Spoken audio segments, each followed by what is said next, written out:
Here we are at the U.S. Embassy in Israel.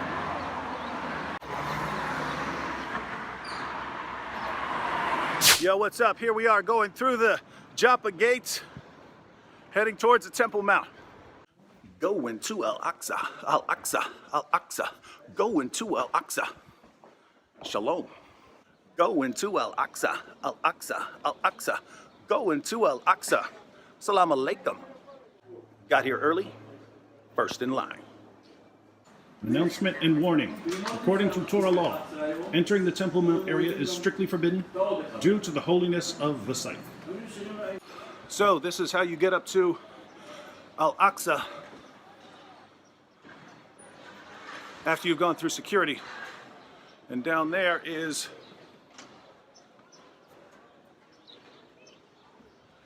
that's the gathering place in front of the Western Wall. Here we have the Dome of the Rock. This was the location of Israel's temples, the Temple of Solomon, the temple built by Herod the Great. And now we have the Dome of the Rock, which marks the location that Muhammad supposedly ascended to heaven for his night journey.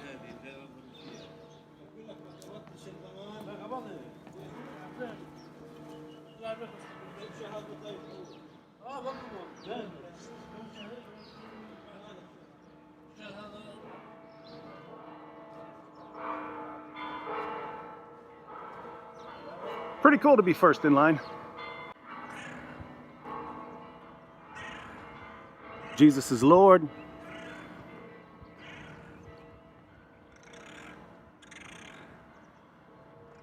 Jesus is Lord.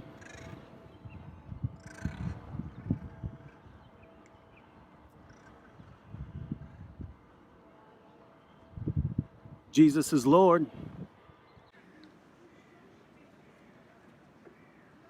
Side of the Dome of the Rock. And look at that demon. I mean, I know that's just a rock formation, but seriously, why would you pick that for the side of the Dome of the Rock?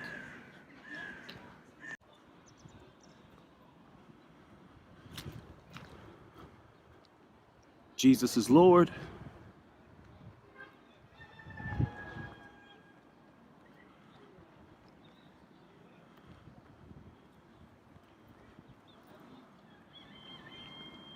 Jesus is Lord.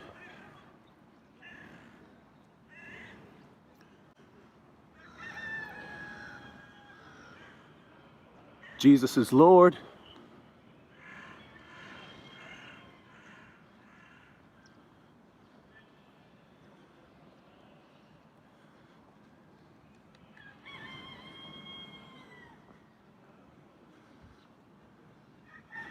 Jesus is Lord.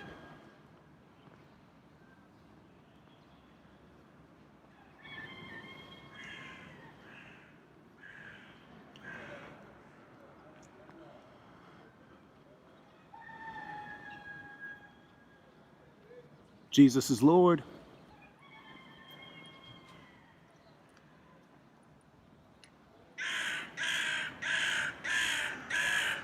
Assalamu alaikum. Assalamu alaikum. Hi. Are you Muslim? No. You are not Muslim. No. All right. There's a dude who follows me around whenever I go anywhere near the Dome of the Rock, so just gonna head on down here.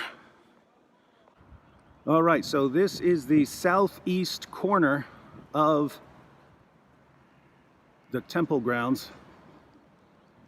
That's the Mount of Olives over the top of the wall there.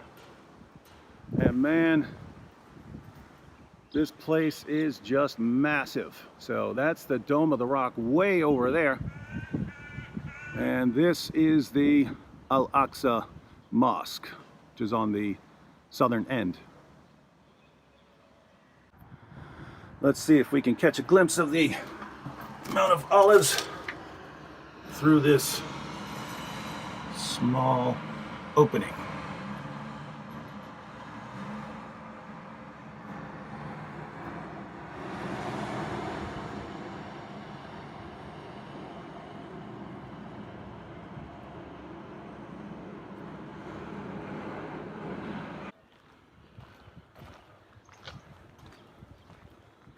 This is pretty cool. There's this little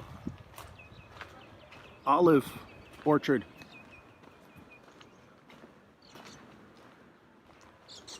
Right here on the Temple Mount.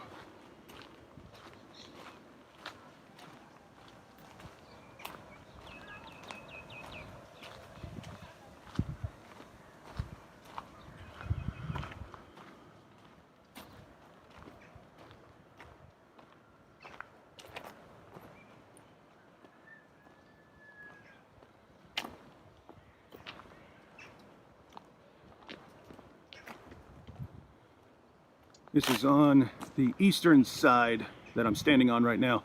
So looking west towards the Dome of the Rock.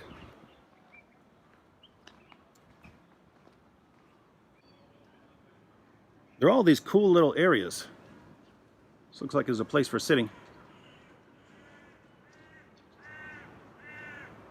Cat. They should clean up this place. Guys, this place is massive. So this is the northeast corner of the temple grounds. Look, you can't even see any of the other sides. And that's the Dome of the Rock way off in the distance.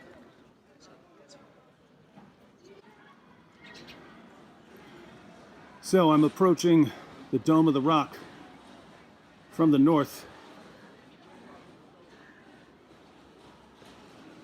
Quran says that Muhammad's night journey, he traveled to the farthest mosque.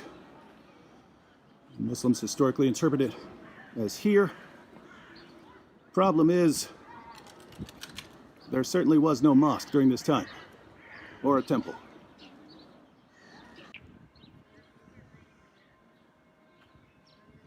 This is the northwest corner, so that's the northern wall there.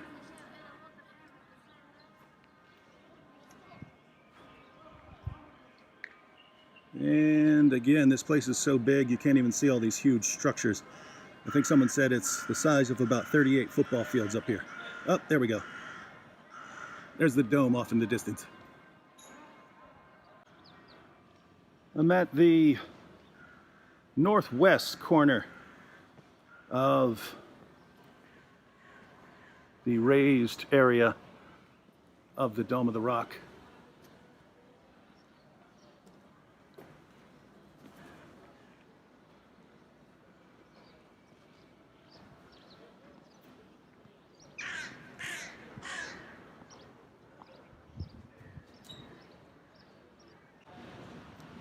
So this is the western side of the Dome of the Rock, which would make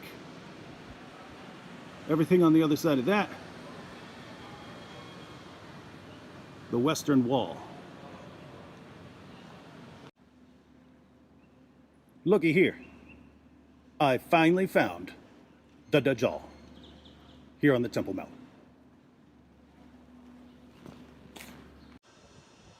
All right, I am at the southwest corner of the temple grounds. Al-Aqsa Mosque here. Dome of the Rock way over there. Means I walked all the way around. Here's an area for ablutions. Water here. Right outside the mosque. So, Al-Aqsa Mosque, Dome of the Rock, Dome of the Rock,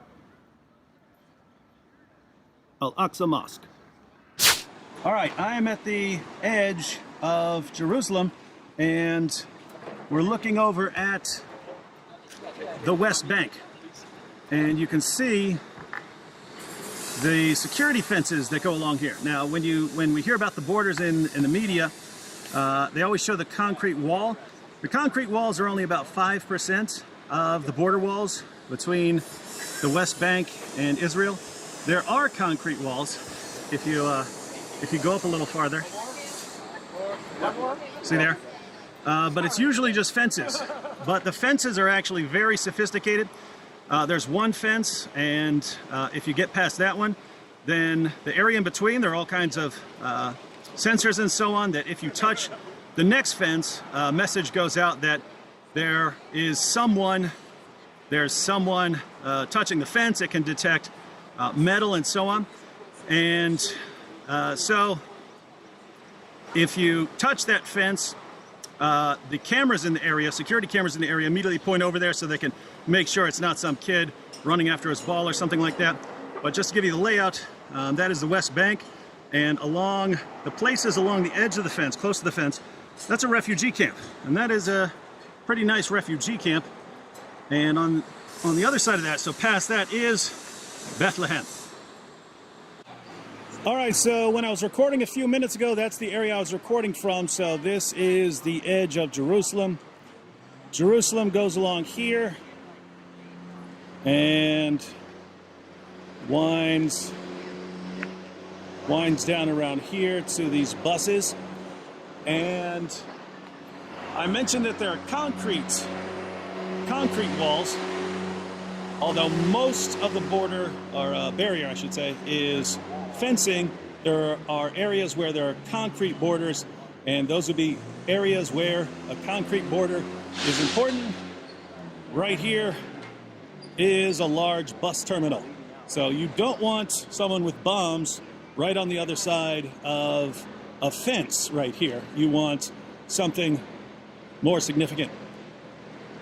If you're wondering if I'm allowed to be filming here, I was actually walking along this wall with the man who built it. And an interesting thing that he pointed out is that they tend to catch just about everyone who's trying to cross these fences and barriers, but a lot of the people who try to cross are women fleeing their families because they're suspected of adultery or something like that, and so they have to flee. And just so you know, if their story checks out, there are organizations that take care of them here. So this is the West Bank on the other side of that wall, and that's Jerusalem. The main reason for having a border is that not very long ago, people from the West Bank would cross this area and go up into Jerusalem to work, and that wasn't a significant problem. But terrorists would also go up there with them. And so Ariel Sharon, Prime Minister, asked his military, what do we need to do? And the military said, we need some kind of barrier there. So here is a border wall between the area controlled by Jerusalem and the West Bank. One of the concerns is that even though this is very good at stopping people from crossing, what about drones? And there are all kinds of solutions for that being developed. One is that as a drone goes over top, there's a jamming signal that jams it, and then the drone just falls down.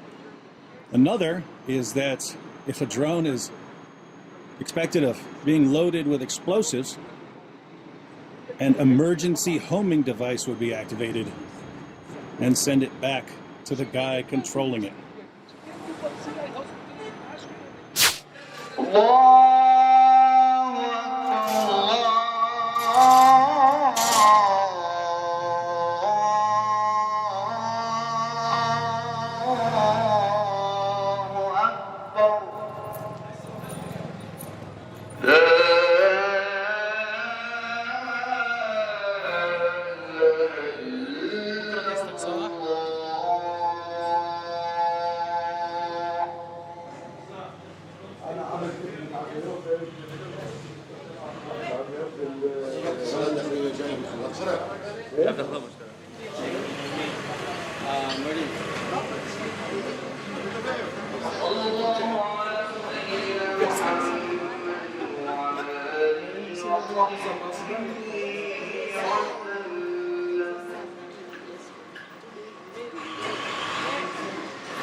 These are the ruins of the area of the Pool of Bethesda.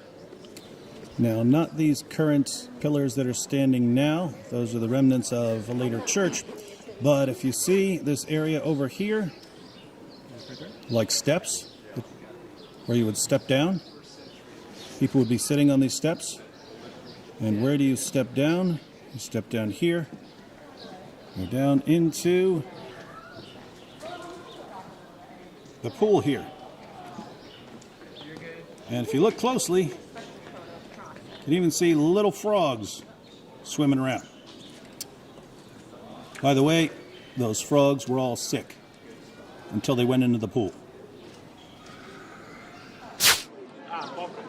Right beside the pool of Bethesda is the Church of St. Anne.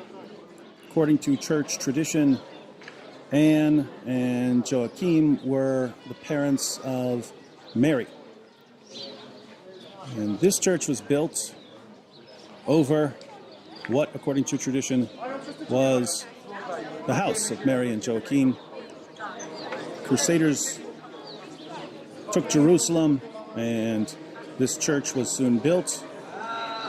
Later, when Muslim ruler Saladin took back Jerusalem, this was converted into an Islamic law school. Turkey eventually returned the building to France, and a couple different groups have controlled it until now.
This is called the Tower of David. King Herod had 3 towers in this area. This is the only one that partly survived. So it's only the foundation area that's original. All right, so let's put some of this together. What do we have way over here? We have the Mount of Olives. So we are looking east towards the Mount of Olives. Here a little closer, we have the Temple Mount. City of David would be over here. And I am on the Tower of David. This is not an actual Tower of David. It was named that long after. This was originally built by King Herod. Now, Herod's palace is over here towards my south, and starting right a little closer than this parking lot towards me, going back a little further back there. I think it's an Armenian seminary now, but this was the area of Herod's palace. So that's Herod's palace over there, and that's where Pilate would have pronounced judgment to sentence Jesus to death by crucifixion. Jesus would have then been taken out along City Road. Keep in mind there's a route over here, but this was outside the city at the time. So Jesus would have been taken from Herod's palace into the city, and then along the route and there inside the wall, and then would have had to exit outside the wall until we get to what is now the Church of the Holy Sepulchre, which is considered by many to be the site of the crucifixion. This is the Church of the Holy Sepulchre. These entrances were not original. The original was built in the 4th century. These doorways were built during the time of the Crusaders, and one was filled in by Saladin.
After Constantine, we're already there in pilgrimage movement. People also satisfied. Before that, people were local, everything the ground. Also, we have 8 temples over here to Jupiter, which is a very strong god. That makes sense a lot. Yo, heading back to the hotel. Didn't really get to record all the footage of the Church of the Holy Sepulchre that I wanted. It was way too crowded. I don't know if it's always that crowded or if it's because we tried going in there on Sunday, but yeah, just didn't get to record most of the things I wanted to record in there. So I think I'm going to come back at some point and find out ahead of time what's the best time to record. So anyway, that's why that got cut short. More tomorrow.